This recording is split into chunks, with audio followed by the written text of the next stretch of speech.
Isn't she pretty in pink? Dawn G., thank you so much. We're back on Wave 3 Listens. Dr. Eli is with us. Dr. Eli Karam, a licensed marriage and family therapist. And the phone lines are open, 571-5263. If you have any issues, family, or if it happens to be marital, if it's a marriage issue, then Dr. Eli is more than happy to address those. And typically, what kind of issues do you address? I mean, that's a big blanket to say marriage and family issues. Right. As we said, marriage and family therapists are going to see anybody from a relational point of view, meaning whether they're single, whether they're in a relationship, want to exit a relationship, they're going to work with you in all your systemic contexts. And as we said in the earlier segment, prioritizing strength or health. Marriage and family therapists, while they will not ignore mental illness, if it's staring you in the face, they are going to look for strength and health and work with you within kind of all of your life constraints. So we can, as we have been in past weeks, we're open to any call around relationships, whether you're married, divorced, have difficult relationships with your family members, whatever you have. I want to thank you for bringing Laura on. She was very interesting, and you could tell, just like you, an expert in the field. Appreciate that. All right. You are the president of the Kentucky Association of Licensed Marriage and Family Therapists, correct? Right. KAMFT, Kentucky Association for Marriage and Family Therapy. Right? See, we got that plug in there really quick. That's right. And your questions are welcome there at that website. We'll throw that up on the screen. Real quickly, I'm going to read one for you, Dr. Eli, and put you to work. Dr. Eli, I'm always drawn to men who are very different from me, than me. At first, this is exciting and new, but these relationships always fizzle out quickly.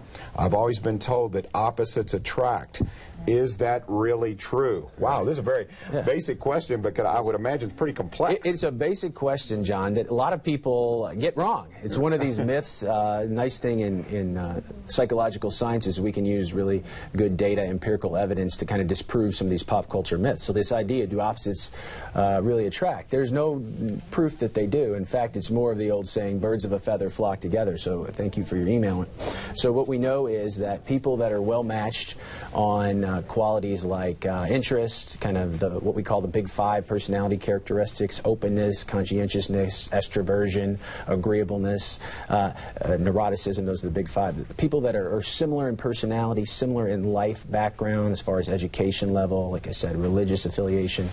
The more similarity you have, the more kind of shared interest. But why do people say then that opposites attract? Well, initially, complementarity or difference is a draw, something you don't see in yourself but are maybe intrigued by. Classic example, John, if you're extroverted and you get in a relationship with an introvert, the introvert might like you because it draws something out of them. It opens them up to new experiences. But over time, and this is where marriage and family therapists come in, over time we see these differences in relationships that start out as novel and actually attracting you to the other person turn out to be big problems in the sense that it becomes a thorn in your side. So if you are really organized and neat and your partner is not such, that kind of creativity and spontaneity early on might be good, but later on, when you're living with someone, cohabitating in the confines of a committed relationship, it really can become a big problem. So that's where marriage and family therapists come in, where they help couples to solve what's solvable. But most times, in fact, we have some good research that says 69% of all marital problems aren't solvable. They take tolerance and acceptance,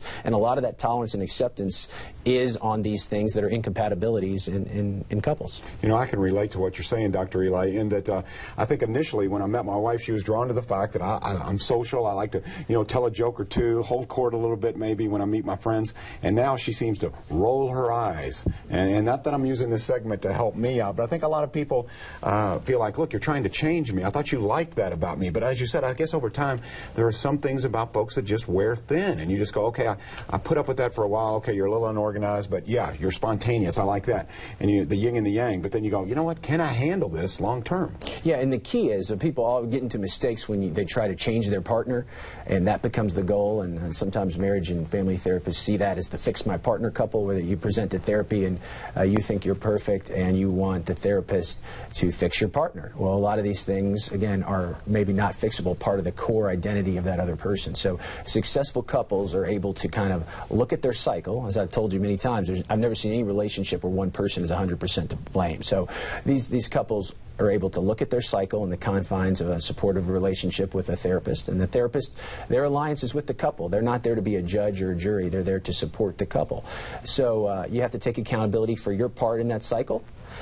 You have to kind of change yourself and move forward. But if you're focused on fixing your partner, especially moving some of these incompatibilities that are not open to change, you're going to get very frustrated very quickly.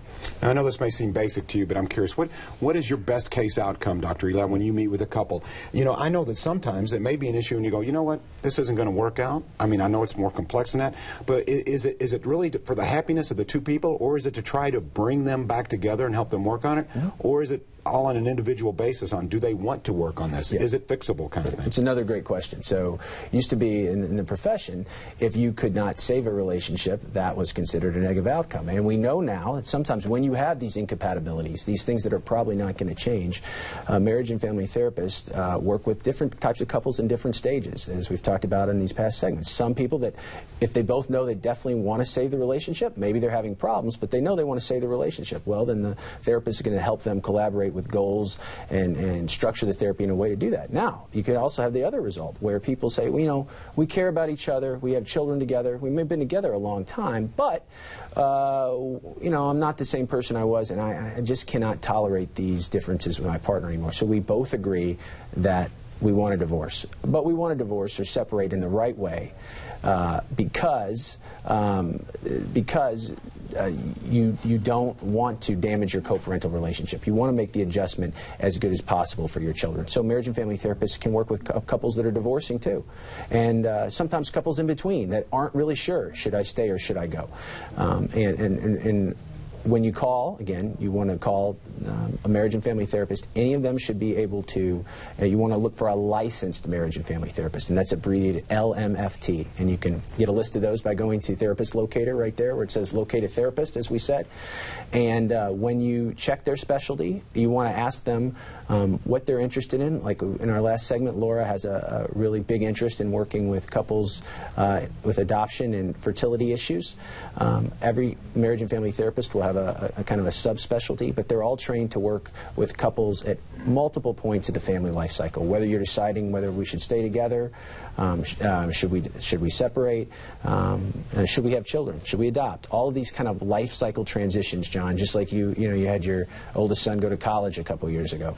That's another big transition. When we have the empty nest, and many times couples find themselves were pretty together before that, but then at the empty nest they say, oh, boy, what are we going to do with this next part of our life now that there's not any kids? Another good time to see a marriage and family therapist. You know, it works out well. We had Tom call, and Tom did not want to go on the air, but he said, you know, we talked about bullying on the show a couple of days ago, and he was saying he has a case in his family where there was bullying. Now, I'm not going to get specific here, whether his wife, whether it's him, and frankly, I don't know. But with that being said, do you see that often? Maybe where the husband was bullying the wife, and it may not be something he's aware of, or perhaps the wife is bullying the husband to do things that she's not aware of. Happens a couple of times. So this idea of bullying, or what maybe seemed like a good-natured joke, but really is hurtful to your spouse. So we know that's corrosive in the sense that if you kind of demean or hit below the belt, exploit your partner's vulnerability, that is really a negative predictor in not only couples therapy, but in the long-term health of relationships in general. So